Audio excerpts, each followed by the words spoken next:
Rumpelstiltskin. Once upon a time, in a kingdom long ago, there lived a poor miller who could never stop himself from boasting. One day, hoping to seem grand before the king, the miller told a great and foolish lie. Your Majesty, my daughter is so clever she can spin plain straw into pure gold. Straw into gold? Now that is a talent that pleases me. Bring her to my castle at once. When the girl arrived, the king led her into a room heaped with straw, set a spinning wheel before her, and gave a cruel command. Spin all of this into gold by morning, or you shall lose your life. Then he locked the door and left her all alone. The poor girl had no idea how to spin gold, and she began to weep. All at once the door sprang open, and in hopped a curious little man. Good evening, miller's daughter. Why such bitter tears? I must spin all this straw into gold, and I do not know how. And what will you give me if I spin it for you? My necklace. Please take my necklace.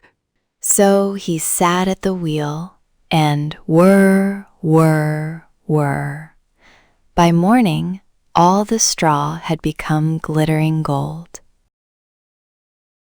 The king was overjoyed, but the sight of so much gold only made him greedier. The next night, he locked the girl in a far larger room, piled even higher, and gave the very same command. Again the girl wept, and again the little man appeared. And what will you give me this time? The ring from my finger. He took the ring, sat down at the wheel, and by morning, that great room too was full of gold. Still, the king was not satisfied.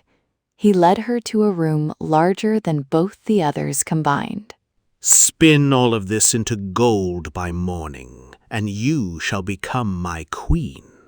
Fail, and you shall die. And once more, he turned the key and left her there alone. When the little man came a third time, the girl had nothing left to offer him. Then promise me this. When you are queen, you will give me your first child. She could see no other way to save her life, and so, in despair, she agreed, and he spun the last of the straw into gold. True to his word, the king married the miller's daughter, and she became queen.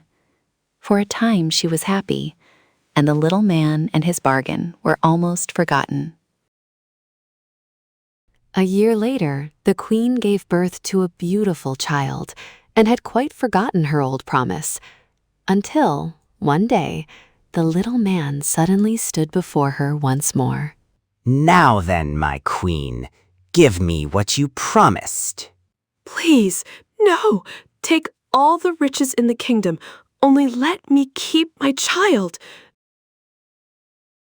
The little man had no use for riches, but seeing her tears, he offered her one slim chance.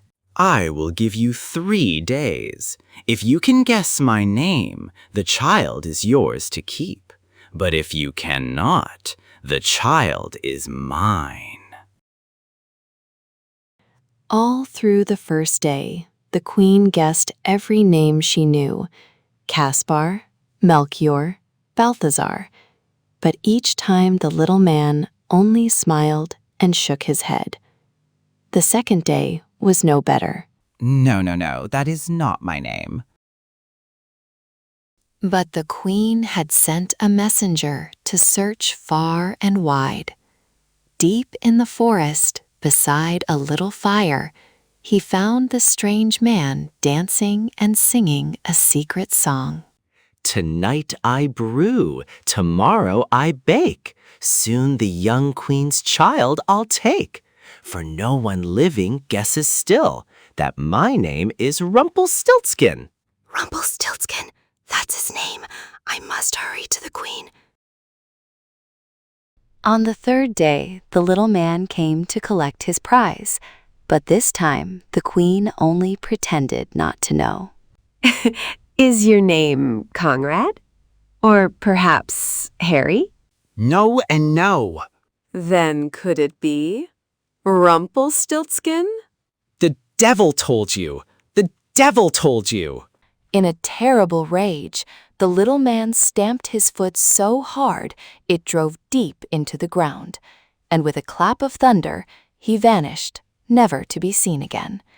And the queen kept her child, and they lived happily for all their days.